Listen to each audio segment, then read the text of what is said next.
U srcu zelene džungle, dok je sunce tek izranjalo kroz gustu krošnju, 4 prijatelja ispunjavalo je dan smijehom i veseljem. Miko, okretan i uvijek spreman na avanturu, skakao je vješto s grane na granu. Lula, spretnog leta i blistavih perja, kružila je iznad njih, tražeći zanimljivosti s visine. Timi, povučen ali srčan, virio je iza debla, dok je Zazu hitro trčkarao livadom pod granama.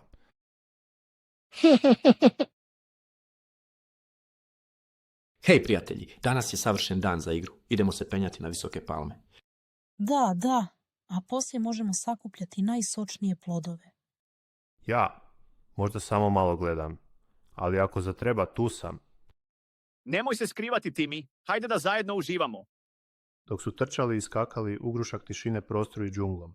Sovi pogledaju prema posebnom stablu gdje obično blista zvijezdana banana. Ove životinje znale su, banana nije samo plod, ona je izvor čarolije i radosti cijele džungle. Gdje je naša zvijezdana banana? Jučer je još bila tu. Bez nje džungla gubi svoj sjaj. Sve je tmurno i tiho. Moramo je pronaći. Ali gdje da tražimo? Džungla je ogromna. Pa, zajedno smo jači. Krenimo u potragu, ne smijemo čekati. Tako ekipa kreće kroz gustiš, Miko vodi put, Lula leti duboko iznad, skanirajući krošnju. Pogledajte. Vidim stazu od slomljenih grana. Netko je ovuda prošao. Super, Lula, idemo pratiti trag. Ja ću se pobrinuti za sigurnost. Ako naiđemo na opasnost, spreman sam.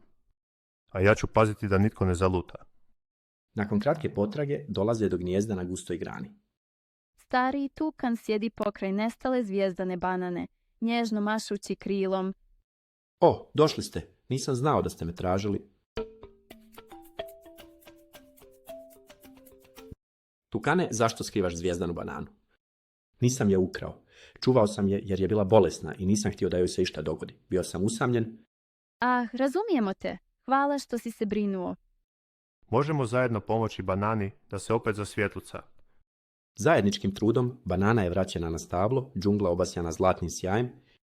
Pogledajte, sve se opet vraća u život. Zajedno smo uspjeli. Nikada ne bismo bez prijatelja. To je prava snaga prijateljstva i razumijevanja. I znam da ću sljedeći put biti hrabriji. Dok se smijeh razliježe kroz krošnje, džungla ponovno blista bojama, a prijatelji znaju, kada su zajedno, svaka tajna postaje čarobna.